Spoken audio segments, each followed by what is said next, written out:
ଆଗକୁ ରଜ ପରବ ଆସିଗଲା। ରଜ ପର୍ବରେ ପୋଡ଼ ପିଠା ବିନା ପୁରା ଅଧୁରା। ନମସ୍କାର ସାଙ୍ଗମାନେ, ଆପଣମାନଙ୍କୁ KMM ଲାଇଭ୍ ଚ୍ୟାନେଲରେ ସ୍ୱାଗତ। ଆଜି ମୁଁ ଆପଣମାନଙ୍କ ପାଇଁ ନେଇକି ଆସିଛି ପୋଡ଼ ପିଠାର ରେସିପିଟିଏ। ସେ ବି ଆମେ ବିନା ଚୁଲିରେ ବନେଇବା ଏବଂ ଟେଷ୍ଟ ପୁରାପୁରି ଗାଁ ଭଳିଆ ଟେଷ୍ଟ ଲାଗିବ। ପୋଡ଼ ପିଠା କେତେ ପରିମାଣ ନରମ ହେଇଛି ଦେଖନ୍ତୁ। ପୁରା ପରିକା ଆମର ତୁଡ଼ା ପରିକା ନରମ ବନିଛି। ଭାଗ ମାପ ଠିକ୍ ରଖିବେ। ପ୍ରଥମ ଥରେ ପୋଡ଼ ପିଠାକୁ ପୁରା ପରଫେକ୍ଟ ଭାବରେ ବନେଇ ପାରିବେ। ଅରୁଆ ଚାଉଳ ନେବା। ଘରେ ଯେଉଁ ଅରୁଆ ଚାଉଳରେ ଆମେ ପିଠାପଣା କରିଥାଉ ସେଇ ଅରୁଆ ଚାଉଳକୁ ମୁଁ ଗୋଟେ ଗିନା ଫୁଲ୍ ନେଇଛି। ଓଜନରେ ହେବ ଆମର 300 ଗ୍ରାମ। ଆପଣମାନେ ଆପଣଙ୍କ ହିସାବରେ ଚାଉଳର କ୍ୱାଣ୍ଟିଟିକୁ ନେବେ। ମୁଁ ଘରେ ଯେଉଁ ଅରୁଆ ଚାଉଳ ବ୍ୟବହାର କରାଯାଏ ସେଇ ଅରୁଆ ଚାଉଳକୁ ମୁଁ ବ୍ୟବହାର କରିଛି। ଆପଣମାନେ ବାସୁମତୀ ଅରୁଆ ଚାଉଳରେ ମଧ୍ୟ ଏଇ ପୋଡ଼ ପିଠାକୁ ବନେଇ ପାରିବେ। ଏବେ ଅରୁଆ ଚାଉଳକୁ ଆମେ ଭିଜିବା ପାଇଁ 2ରୁ 3 ଘଣ୍ଟା ଛାଡ଼ିଦେବା। 3 ଘଣ୍ଟା ପରେ ଦେଖନ୍ତୁ ଅରୁଆ ଚାଉଳ ପୁରାପୁରି ଆମର ବତରି ଗଲାଣି। ହାତରେ ଦଳି ଦେଲେ ପୁରା ଚାଉଳ ଭାଙ୍ଗି ଯାଉଛି। ଏବେ ଆମେ ଚାଉଳକୁ ଗ୍ରାଇଣ୍ଡିଙ୍ଗ କରିନେବା। ଆପଣମାନେ ଏଇ ପୋଡ଼ ପିଠା ବନେଇବା ପାଇଁ ଚାଉଳକୁ ଚୁନା କରିକି ମଧ୍ୟ ବ୍ୟବହାର କରିପାରିବେ। ହେଲେ ମୁଁ ଏମିତି ପାଣି ଦେଇକି ଚାଉଳକୁ ବାଟି ନେବି। ଏବେ ମୁଁ ଗୋଟେ ଗିନା ଏଥିରେ ପାଣି ଆଡ଼୍ କରିଦେବି। ଯେଉଁ ଗିନାରେ ମାପିକି ଚାଉଳ ନେବା ସେଇ ଗିନାରେ ମାପିକି ପାଣି ମଧ୍ୟ ଆଡ଼୍ କରିନେବା। ଗୁଡ଼ ନେବା 200 ଗ୍ରାମ। ଆପଣମାନେ ଗୁଡ଼ ଜାଗାରେ ଚିନିକୁ ମଧ୍ୟ ବ୍ୟବହାର କରିପାରିବେ। ଯେଉଁ ଗିନାରେ ମାପିକି ଆମେ ଚାଉଳ ନେଇଥିଲେ ସେଇ ଗିନାରେ ଆଉ 2 ଗିନା ଆମେ ଏଥିରେ ପାଣି ଆଡ଼୍ କରିଦେବା। ଯେହେତୁ ଆମେ ପାଣିଆ ଗୁଡ଼କୁ ନେଇଛେ ଆଉ 2 ଗିନା ଆମେ ଏଥିରେ ପାଣି ଆଡ଼୍ କରିଦେବା। ପିଠାର ଫ୍ଲେଭର ପାଇଁ ଆମେ ଏଥିରେ ଗୁଜୁରାତି 2ଟା ଆଡ଼୍ କରିବା। ଏବେ ଆମେ ସ୍ୱାଦ ଅନୁସାରେ ଲୁଣକୁ ଆଡ଼୍ କରିଦେବା ଏବଂ ଫାଳେ ନଡ଼ିଆକୁ ଛୋଟ ଛୋଟ ପିସ୍ କରିକି କାଟିକି ଆଡ଼୍ କରିଦେବା।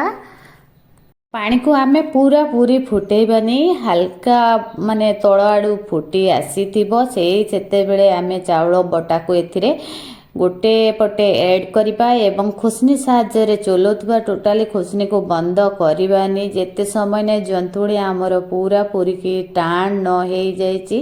ଦେଖନ୍ତୁ ଖୁସନି ଚଲଉଥିବା ଉପର ସାଇଡ଼୍ କଞ୍ଚାନି ଦେଖାଯାଉଥିବ। ପୁରା ଚଲେଇକି ପୁରା ଚାଉଳ ଚୁନା ଯେମିତି ପୁରାପୁରି କୁକ୍ ହେଇଯାଏ ସେଇ ହିସାବରେ ଆମେ ଜନ୍ତୁଳିଟି ପ୍ରସ୍ତୁତ କରିନେବା।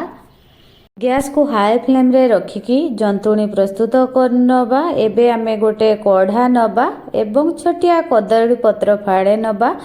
ତା ଉପରେ 2ରୁ 3 ଚାମଚ ଦେଶୀ ଘିଅ ଆଡ଼୍ କରିଦେବା ଏବଂ ଆମେ ଯେଉଁ ଜନ୍ତିକି ରଖିଛେ ତାକୁ ଏଥିରେ ଏବେ ଆଡ଼୍ କରିଦେବା।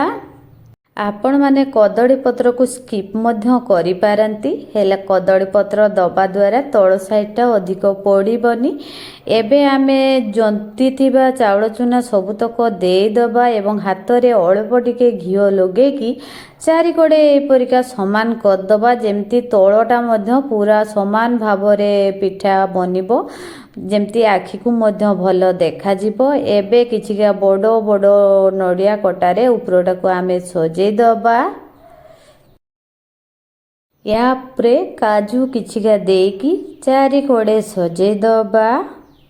ଆପଣଙ୍କ ପାଖରେ କାଜୁ ଅଛି ଯଦି ଆଡ଼୍ କରିବେ, ନହେଲେ ସ୍କିପ୍ ମଧ୍ୟ କରିପାରିବେ। ଉପର ସାଇଡ଼୍ରେ ଆଉ ଗୋଟେ କଦଳୀ ପତ୍ର ନେବା। ତା ଦେହରେ ଅଳ୍ପ ଟିକେ ଘିଅ ଲଗେଇକି ଉପରେ ଭଲ ଭାବରେ କଭର କରିଦେବା।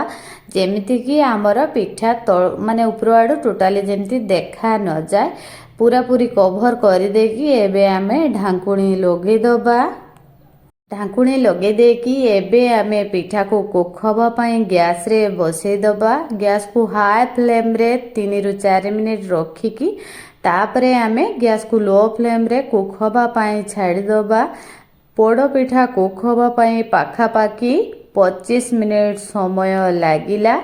ଏବେ ମୁଁ 20 ମିନିଟ୍ ପରେ ଥରେ ଢାଙ୍କୁଣୀ ଖୋଲିଥିଲି ଏବଂ ଆଉ 5 ମିନିଟ୍ ପରେ ଗ୍ୟାସକୁ ପୁରାପୁରି ବନ୍ଦ କରିଦେଇକି ପୁରା ପିଠା ଯେତେବେଳେ କି ଆମର ପୁରା ଥଣ୍ଡା ହେଇଗଲା ତାପରେ ମୁଁ ପିଠାକୁ କଢ଼ାରୁ ବାହାର କରି ନେଇଛି। ଯେତେବେଳେ ବି ପୋଡ଼ପିଠା ଆପଣମାନେ ଘରେ ବନେଇବେ, ପୋଡ଼ପିଠାକୁ ପୁରାପୁରି ଥଣ୍ଡା କରିକି କଢ଼ାରୁ ବାହାର କରିବେ ଏବଂ ଛୁରୀ ସାହାଯ୍ୟରେ କାଟିବେ। ଗରମରେ କାଟିଲେ ଛୁରୀରେ ପୋଡ଼ପିଠା ବହୁତ ପରିମାଣରେ ଲାଗିବ, ଯାହାକି କାଟିବା ମଧ୍ୟ ସାଇଜରେ ବନିବନି। ପୋଡ଼ପିଠା ଥଣ୍ଡା ହେଇବା ପରେ କାଟିଲେ ବହୁତ ସୁନ୍ଦର ଭାବରେ ପିସ୍ ମଧ୍ୟ ହେବ, ଆଖିକୁ ବି ବହୁତ ସୁନ୍ଦର ଦେଖାଯିବ ଏବଂ ଖାଇବା ପାଇଁ ମଧ୍ୟ ଭାରି ଟେଷ୍ଟି ଲାଗିବ।